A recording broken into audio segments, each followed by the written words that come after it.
Parasailing করুন। আকাশের মতো সাত অনুভব করুন। যারা প্যারাসেলিং এই জায়গাটা হচ্ছে মেরিন ড্রাইভের পাশে খুব সুন্দর একটা অ্যাক্টিভিটিস স্পট। স্পেশালি এখানে আছে খুব সুন্দর একটা ঝাউবন, যার ওপারে হচ্ছে সুন্দর একটা বিচ, আর ওই বিচের থেকে প্যারাসেলিং, জেট স্কি এগুলা হয়ে থাকে। আর খুব কাছে হচ্ছে কাঁকড়া বিচ, কিন্তু এই ওয়েদারে মনে হয় না কোনো কাঁকড়া পাবো। কিন্তু এখানে নামার মন কারণটা হচ্ছে প্যারাসেলিং করা। হ্যাঁ, আমি হচ্ছে প্যারাসেলিং করব, অলরেডি টিকিট নিয়ে নিছি। সো সামনের দিকে হচ্ছে প্যারাসেলিং স্পটটা, সেই ঝাউবন বাগানটার মাঝখান দিয়ে একটা প্রশস্ত রাস্তা, যেটা হচ্ছে সরাসরি এই বিচের দিকে চলে গেছে।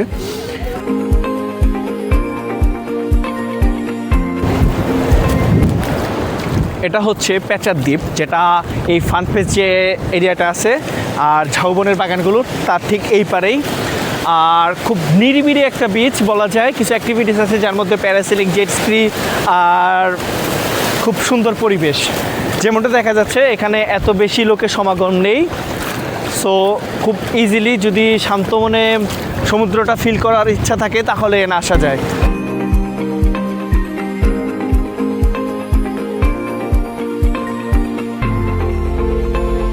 এখন আমার অ্যাক্টিভিটিস হচ্ছে এই বিচের মধ্যে এটিভি বাইক চালানো, যেটা হচ্ছে আমরা ওদিকে কাঁকড়া বিচ আছে ওখানে যাব।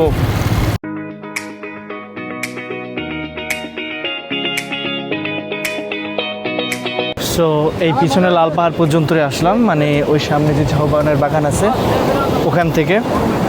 এখান থেকে আবার আমরা ব্যাক যাব। আর আসার সময় কিছু লাল কাঁকড়া দেখছিলাম, তবে এত বেশি না। আমাদের তিনজনের একটা ফুল। সো এই যে আমাদের তিনটা গাড়ি।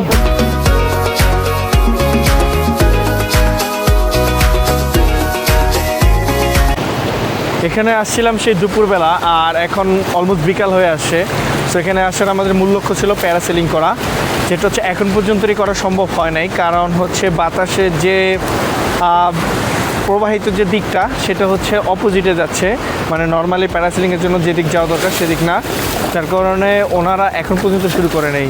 আর এই মুহূর্তে ঘোষণা পাইলাম যে আজকে আর প্যারাসেলিং হবে না, যার কারণে আমাদের টিকিট এখন রিফান্ড করতে হবে। ওই ফানফেস্ট এরিয়াটাতে ওই প্যারাসেলিং অনেকক্ষণ ধরে অপেক্ষা করার পরও হয় নাই, যার কারণে আরেকটু সামনের দিকে দরিয়ানগর যে এরিয়াটা আছে এখানে আসলাম। এবং এখানে যাওয়ার সময় দেখতেছি যে প্যারাসেলিং হচ্ছে, যার কারণে গাড়ি থেকে নেমে এই টিকিট কেটে এখন আবার এখানে যাচ্ছি প্যারাসেলিংয়ের জন্য। যাই হোক না কেন, যেটার আশা করছি সেটা পূরণ করতে হবে।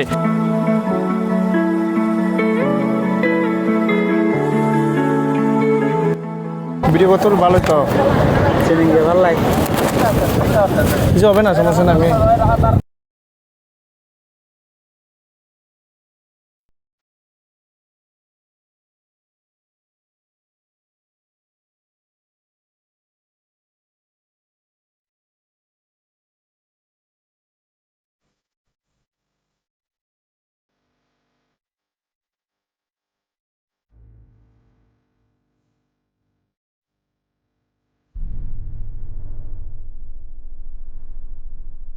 আমি এখন বঙ্গোপসাগরে প্যারাসেলিং করতেছি বিকালের সময়।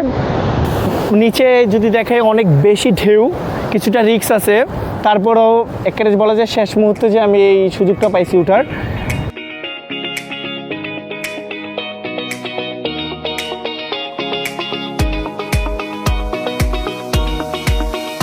এখন শেষ মুহূর্তে ওঠার সময় এর ওষুধ ধরে টানতে হইতেছে নামার জন্য। মানে এখানে একটা লাল অংশ থাকে যেখানে তাদের হচ্ছে জোরে টান দিতে হয়, আর আমি হচ্ছে শেষ পারসন। এরপর আর হচ্ছে ওরা প্যারাসেলিং করবে না যতটুকু শুনলাম।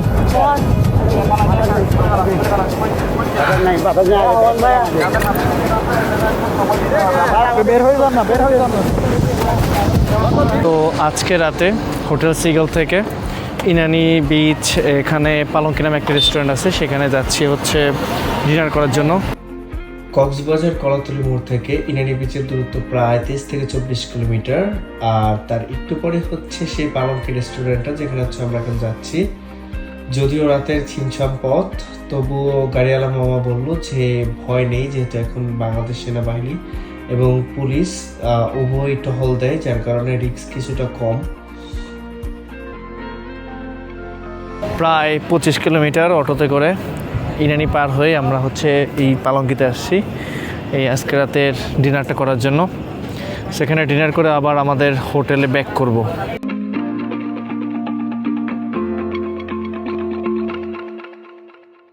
এই পালঙ্কির ইনানির যে মেন শাখাটা আছে সেটার খাবারের মান খুব ভালো, যার কারণে এখানে আসা।